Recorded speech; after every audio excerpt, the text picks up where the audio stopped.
Parlons santé, comme chaque semaine, chaque samedi sur Sud Radio, avec notre invité et notre médecin sur Sud Radio. Bonjour Daniel Simeka. Bonjour à tous. Être prudent sur la route, c'est une bonne résolution de rentrée, mais il y en a d'autres qui concernent notre santé. On rentre de vacances, en tout cas, qu'on ait bougé ou pas, de 2 mois de vacances scolaires à minima. Quelles sont les bonnes résolutions pour notre santé qui sont les plus importantes ? Écoutez, il y a deux premières grandes résolutions qui me semblent être vraiment majeures. C'est pour ceux qui sont encore fumeurs, c'est d'arrêter de fumer. Oui. On sait bien que les dates comme le 1er janvier, comme le début de l'été, mais aussi la fin de l'été, la rentrée, font partie des bonnes résolutions qui peuvent servir de déclic. Et en termes de mort, vous voyez, évidemment, les accidents sur la route, c'est toujours terrible, mais c'est de l'ordre de 10 000.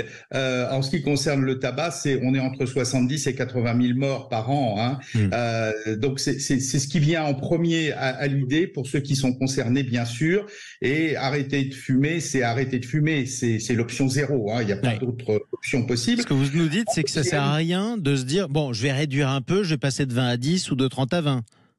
On l'a tous fait. Je pense que psychologiquement, c'est un stade. Il faut pas empêcher les gens de le faire parce que tant qu'on l'a pas fait et qu'on s'est pas bien rendu compte que ça marchait pas, on n'est pas mûr, si je puis dire, pour le grand déclic. Là, moi, j'en parle. Ça doit faire une bonne vingtaine d'années maintenant que j'ai pas fumé longtemps, mais je me souviens bien et je le vois auprès de mes patients. Hein, tout le monde fait ça et tout le monde constate que ça marche pas. Donc, c'est le 0. Alors. En deuxième, c'est l'alcool, évidemment, la consommation d'alcool. Là, il ne s'agit pas de faire l'option 0, sauf si on sent qu'on est vraiment dans la dépendance et il faut se faire aider par un professionnel de santé.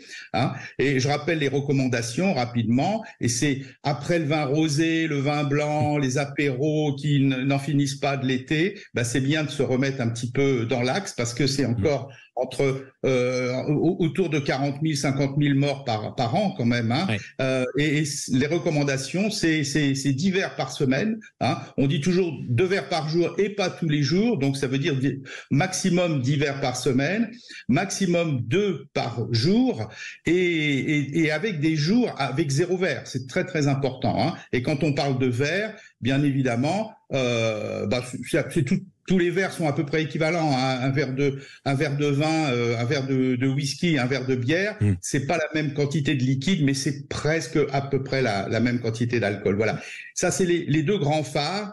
Et puis ensuite, viennent des bonnes résolutions qui marchent les unes intriquées avec les autres. C'est-à-dire reprise un peu d'un exercice physique. On sait que la sédentarité, alors ça aggrave absolument tout. Et puis la gestion du stress. Et puis, on sait bien que lorsqu'on est moins sédentaire, lorsqu'on reprend une activité physique, je parle pas forcément de sport, mais une activité physique, eh bien, on est moins stressé. Quand on est moins stressé, on a plus envie de faire de l'activité physique. Et puis, on peut plus facilement modifier son régime alimentaire, le rationaliser, on craque moins parce qu'on a d'autres zones de plaisir. Voilà, tout ça est un peu intriqué et ça peut faire partie des bonnes résolutions pour sa santé et celle de son entourage. Merci pour cette ordonnance, docteur. On vous retrouve un prochain samedi sur Sud Radio. Daniel Simeka, médecin généraliste en Île-de-France. Bonne journée, bonne rentrée à vous. Surtout, je ne sais pas si vous avez eu des vacances, j'espère que vous en avez eu quand même. Un petit peu. Allez, c'est déjà pas mal. Merci à vous.